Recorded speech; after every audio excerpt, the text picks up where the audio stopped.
세종사이버대학교에 강의하러 와 있습니다. 이따가 좋은 강의 찍어서 여러분께 올려드리도록 하겠습니다. 그래서 이제 4차 산업혁명과 헬스케어, 그 중에서 이제 고령사회로 접어드는요. 의료기술이 발달되면서 이제 고령화가 되면 그러면서 의료비가 굉장히 큰 부담이 될 겁니다. 그래서 이 헬스케어에 어떤 패러다임이 있는지 한번 알아보도록 하겠습니다. 자, 이게 이제 고령사회 문제인데요. 오늘도 제가 여기 이제 지하철 타고 저 부천서에까지 오는데요.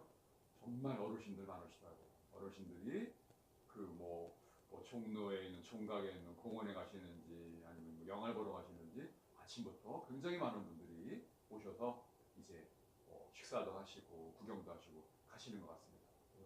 자, 그러면 이제 유엔이 이제 선정한 고령화 사회 또 고령사회 초고령화 사회가 어떤 건지 한번 볼게요. 네. 전체 인구 중에 65세 이상의 인구 비율이 7% 이상이면 고령화 사회라 합니다. 고령화 사회. 그리고 14% 이상이면 고령사회라 고령사회. 그다음에 전체 인구 중에 65세 이상의 인구가 20% 이상이면 초고령화 사회라고 합니다. 자, 그래서 통계청에 따르면요. 우리나라는 이미 2018년에 65세 이상의 인구 비율이 14.3%에 달했습니다. 그래서 고령화 사회를 지나서 초고령화 사회에 들어선 그런 상황입니다. 급속한 고령화는요, 다양한 문제들을 일으킵니다. 그리고 그 중에서도 의료비의 증가는 아주 심각한 사회 문제가 됩니다. 저 같은 경우도 이제 50대 한 중반 되니까요, 병원에 갈 일이 많이 생기더라고요. 근데 이제 65세, 75세 되신 분들은 더 많은 비용들을 국가에서 부담을 해야 되는 그런 상황이 되는 겁니다. 그래서 고령사회의 의료비 문제들을 한번 보시면요. 네, 저기 보신 것처럼 의료비가 점점 올라갑니다. 그래서 이제 2017년도 통계를 보면요. 65세 이상의 진료비가 27조가 넘었어요. 전체 진료비의 한 40%를 차지한다고 합니다. 네. 그래서 65세 이상의 1인당 월 평균 진료비가 약 한 34만 원이고요. 전체 대비의 한 3배 수준으로 증가한다고 합니다. 물론 이제 제가 이제 뭐 수익이 있고 그다음에 이제 뭐 연령이 높아지니까 물론 이제 뭐 의료보험료를 많이 내긴 합니다. 하지만 제가 그만큼 병원에 가서 그 진료비를 내는 것도 그만큼 많다는 얘기죠. 물론 이제 의료보험 되어 있으니까는 저는 조금 내고 이제 뭐 건강보험공단에서 많은 비용을 부담하고 있습니다. 그 중에서도 만성질환 환자가 늘어나는 거죠. 당뇨병이라든지 여러 가지 만성질환 환자를 국가에서 계속 이제 어떤 의료비 부담을 해야 되는 그런 상황이 온 겁니다. 그래서 이 헬스케어의 파라다임을 한번 보시면요. 이것도 이제 뭐 1.0 시대, 2.0 시대, 3.0 시대로 이렇게 이제 구분을 합니다. 그래서 먼저 이제 1.0 시대를 보면요. 이 당시에는 이제 전염병으로 인한 사망이 많았기 때문에 예방 접종을 하거나 아니면 또 여러 가지 또 뭐 전염병 사망률을 줄이거나 이런 거에 집중을 했습니다. 그다음에 2.0 시대에 보면요. 이때는 이제 페니실린이 개발돼 가지고 그래서 질병을 치료하는 뭐 이런 또 병원들이 많이 발달되고 의료기기가 발달돼 가지고 신약이 나오고 이런 게 바로 2.0 시대입니다. 그러면 3.0 시대는 뭐냐면 이게 21세기 이후에 나오는 건데요. 인간 게놈 프로젝트. 아예 질병을 예방하는 거예요.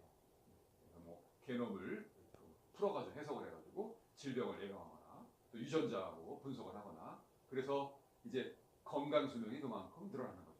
그러면 이제 의료비가 절감되고 기존에 여러 가지 이제 뭐 환자들과 정상인들의 여러 가지 이런 게놈 프로젝트를 통해서 미리미리 이제 질병을 예방하고 조기 진단하고 또 거기에 맞는 맞춤 치료제를 개발하고 이런 것들을 바로 이제 3.0 시대라고 합니다. 그래서 이제 시대적으로 구분했을 때요. 예전에는 이제 병원에 우리가 이제 아프면 가가지고 치료하는 이런 그 시대에서 이제 예방하는 거 예방. 우리 몸에 여러 가지 웨어러블 기기를 달고 있으면서 뭐 신발에 아니면 팔찌에 뭐 옷에 뭐 여러 가지의 웨어러블 기기를 우리가 착용함으로써 예방하고 관리하는 이런 시대로 바뀌었다는 거죠. 그래서 의료 서비스의 제공자가 의사들이나 이런 의료진의 중심에서 이제 소비자를 중심으로 바뀌어갑니다. 그다음에 개인 맞춤형 헬스케어가 되는 거죠. 스마트폰 들고 다니니까요. 스마트폰과 여러 가지 웨어러블 기기를 연합을 해서 이제 스마트폰에 경보가 울리는 거죠. 아, 지금 뭐 당뇨병이 의심이 됩니다. 고혈압이 의심이 됩니다. 뭐 간이 안 좋네요. 지금 너무 필요하시니까 푹 주무세요. 이런 식으로 스마트 기기가 여러분들의 주치 역할을 하는 그런 시대가 올 겁니다. 네. 그리고 과거에는요 이랬어요. 청진기로 어디 아프시군요.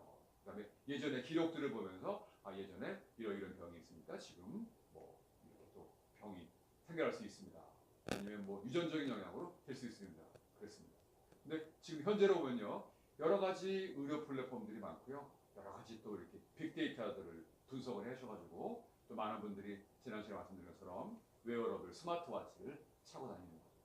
그래서 이런 실시간 증거 기반의 치료를 하게 됩니다. 웨어러블 기기를 통해서 실시간으로 분석을 해서 치료하는 시대가 되는 거죠. 근데 미래에 보면요, 미래에 보면 저런 로봇과 인공지능과 AR과 이런 것들이 예방 및 정밀 의료 미리미리 예방하는 거예요. 미리미리. 딱 보니까는 이제 지금 뭐 당뇨 주의하십시오. 그래서 뭐 술도 드시지 마시고 사탕도 드시지 마시고 당분을 줄이십시오. 이런 식으로 예방이 된다는 거죠. 그다음에 예전에는 뭐 그냥 사람이 사람 의사가 그냥 진단했다면 지금 이제 인공지능 로봇 의사랑 이런 것들이 정밀 치료에서 정확하게 진단을 하는 그런 시대가 옵니다. 자, 그럼 어떤 변화가 오느냐? 네, 인구 고령화 시대, 또 만성 질환자가 증가한다, 또 의료비가 증가한다. 다른 선진국들도 굉장히 많은 똑같은 문제를 겪고 있습니다. 그래서 기존의 헬스케어 시스템을 넘어서 의료비 지출 대비 효과가 높은 신헬스케어 시스템의 이런 산업에 대한 수요가 증가하고 있습니다. 그래서 4차 산업혁명 시대에 주요 ICT 기술을 활용한 헬스케어 분야가 그 대안으로 등장하는 겁니다. 요즘에 제가 이제 이런 4차 산업혁명 관련된 세미나에 가면요, 이런 그 헬스케어 분야가 굉장히 뜨고 있습니다. 관련된 책도 많이 나오고 세미나도 많이 하고 의사나 또 이제 예를 들어 의대를 나와가지고요, 또 이제 의전원을 가가지고 뭐 이런 의사가 되는 게 아니라 이제 다시 또 뭐 빅데이터를 배우거나 여러 가지 인공지능을 배워가지고 관련된 분야에 창업을 하시는 분들이 많이 늘어나고 있습니다. 왜냐하면 요즘에 이제 병원들 오픈해가지고 성공할 확률도 높지만 또 성공 못해가지고 이제 병원 경영이 안 돼가지고 문 닫는 경우도 많습니다. 그래서 아예 자기들이 왔을 때 나는 뭐 수술하거나 뭐 이런 거보다는 아니 의료사고 이것 때문에 뭐 의료사고 때문에 의사들이 굉장히 힘들어하거든요. 그거보다는 이 4차 산업혁명 시대에 아예 예방 관련된 이런 헬스케어 분야를 하겠다는 의사들이 많이 늘어나고 있습니다. 자, 그러면 이 인공지능이 어떻게 의료를 혁신하는지 한번 지난번에 ICT 지식 콘서트에 나왔던 영상을 한번 보도록 하겠습니다. 네, 잘 보셨나요? 네. 자, 이런 것처럼 여러분들이 관심 분야가 있으시면요, 유튜브 가서 검색하시면 돼요. 그러면 뭐 저 같은 이런 전문가들이 또 많이 영상들을 올려놓고요. 또 아니면은 저런 방송국이나 뭐 정부기관에서 뭐 유명한 전문가들을 초빙을 해서 1시간짜리 뭐 강연들을 찍어서 올려놓습니다. 관심 분야가 있으시면요, 요즘에 이제 유튜브 유선생을 많이 활용하시기 바랍니다. 그래서 요즘에 어제도 이제 CEO 과정 강의를 다녀왔는데요. CEO들이 그러는 거예요. 요즘에 TV를 안 본대요. TV를 안 보고 TV 대신에 TV를 끄고 이제 뭐 PC나 스마트폰으로 유튜브에 가셔서 관심 분야의 영상들을 보면서 공부하거나 또 책 요약하는 걸 듣거나 음악을 듣거나 하신다고 합니다. 자, 그래서 이제 인공지능을 기반으로 한 이런 헬스케어 회사들이 전 세계에 엄청나게 많습니다. 국내에는 이제 막 시작이고요. 그런 유럽이나 뭐 미국이나 일본 같은 데 가면 이제 차세대 산업인 4차 산업혁명 헬스케어 관련된 여러 비즈니스를 하고 있습니다. 그래서 우리 학생들도요, 우리 학우님들도 그거와 관련된 비즈니스, 기존에 하시던 비즈니스도 물론 계속 진행하시지만 그게 예를 들어 이제 뭐 레드오션이다, 지금 뭐더 이상 뭐 발전 가능성이 없다 하시는 분들은 4차 산업혁명 시대에 헬스케어 관련된, 특히 건강과 관련된, 의료와 관련된, 수면과 관련된 이런 비즈니스를 한번 해보시면 좋은데요. 가장 좋은 게 벤치마킹 하는 거예요. 벤치마킹, 약간의 영어가 되신다고 하면 이제 유튜브나 사이트에서 해외 비즈니스를 보시고요. 또 조금 더 시간이 된다 그러면 해외에 있는 저런 헬스케어 관련된 세미나 같은 데 같이 가세요. 예를 들어 영어가 안 되면 그 미국이나 이런 데 가서 통역을 구하시면 돼요. 하루에 뭐 비용을 한 10만 원 이상 지불하시고 그분하고 같이 가서 통역도 하고 상담도 하고 자료 받아서 한국 가져와서 그걸 또 번역하시면 돼요.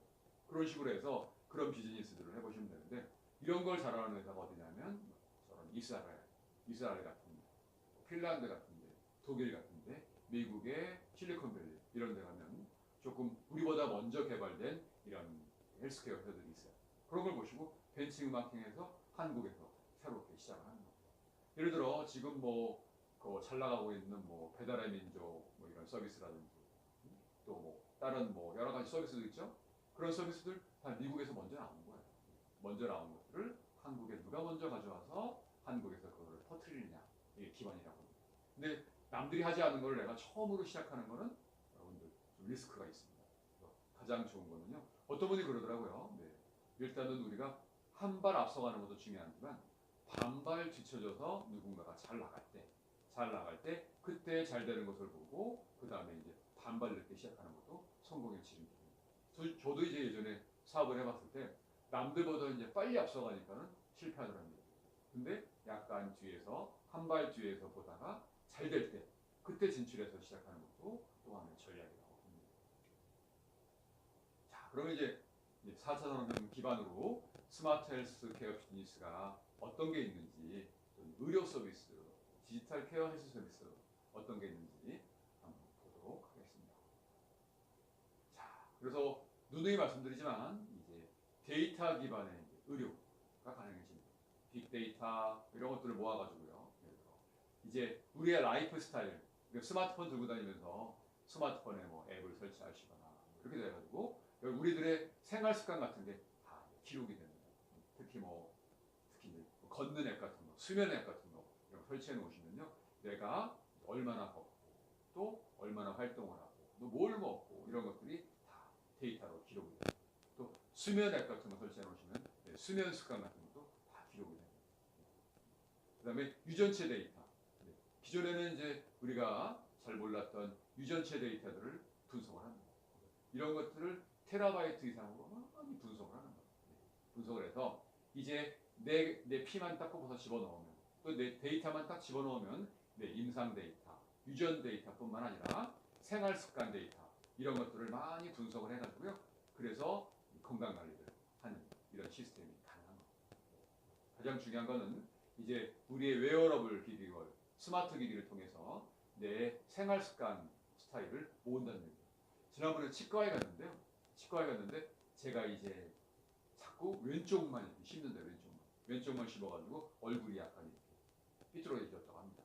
그래서 이에다가 어떤 장치 같은 거를 해가지고 항상 들고 다니면 다시 오른쪽과 왼쪽을 같이 씻게 된다고 하더라고요. 그렇게 되면은 이제 치아도 건강해지고 또 이 척추, 제가 약간 이게 고개가 이렇게 왼쪽으로 이렇게 돼 있어요. 사진 찍어보면 그 이유가 보면 왼쪽으로 계속 씹어서 척추에 이상이 생겨서 목뼈가 이상이 생기고 목뼈 이상이 생기면 척추까지 문제가 생긴다. 그럼 나중에 척추 측만증이 생긴다. 이런 데이터에 관련된 이야기를 치과 의사 선생님이 얘기하시다니 앞으로는 데이터 기반의 의료 서비스가 우리의 건강을 체크해 줄 거다라고 보시면 되겠습니다. 자, 그래서 보시면요, 이제 여러 가지, 잠깐 죄송합니다. 거꾸로 넘어갔어요.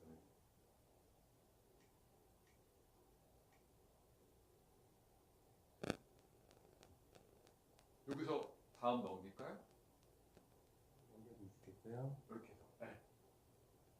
여기 맞나요? 네. 맞아요. 아까 여기에서 마치고 그 다음을 잘못 눌렀어요. 네. 여기서 할까요? 네. 네, 알겠습니다. 네. 자, 큐. 자, 그래서 말씀드린 이제 의료 빅데이터 시장이 급성장한다는 영상 한번 보시겠습니다. 네, 잘 보셨나요? 그래서 우리 학원님들이 이제 만약에 대학원을 가신다 그러면 빅데이터 전공을 한번 해보시는 것도 좋습니다. 단지 이제 수학과 뭐 이런 관련된 수학적인 마인드가 좀 있으셔야 돼요. 수학을 잘 못하시는 분은 빅데이터 전공으로도 어렵습니다.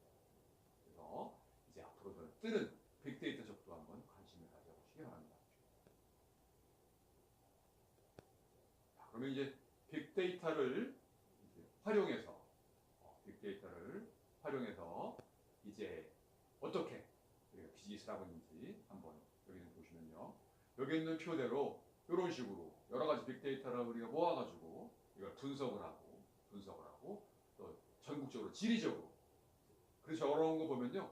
예를 들어 지금 이제 뭐 신종플루가 나타났는데 어느 지역에 많이 발병을 했는지 그럼 어느 지역에는 우리 가지 말아라. 또 어느 지역에 어느 계절에 많이 났는지 어느 연령대가 났는지 이런 빅데이터들이 분석이 됩니다. 그래서 새로 이제 겨울이 오면 거기에 맞춰서 어느 지역에 집중적으로 뭐 거기에는 백신이나 이런 것들을 집중적으로 보건소에 보내고 이런 게 가능해집니다. 이런 식으로 정부에서도 우리 빅데이터, 공공데이터를 활용해서 식중독 발생을 사전 예측하다든지 신종플루를 예측하다든지 이런 식으로 정부에서도 정부 3.0 빅데이터 분석 이런 시스템을 통해서 공공데이터들을 많이 개방하고 있습니다. 그래서 공공데이터들을 활용해서 한번 비즈니스 해보시는 것도 좋은 방법인 것 같습니다. 자, 그럼 빅데이터 활용해서 이제 KT하고 또 이제 질병관리본부에서 이런 해외 유입 감염병 확산 방지 프로젝트를 합니다.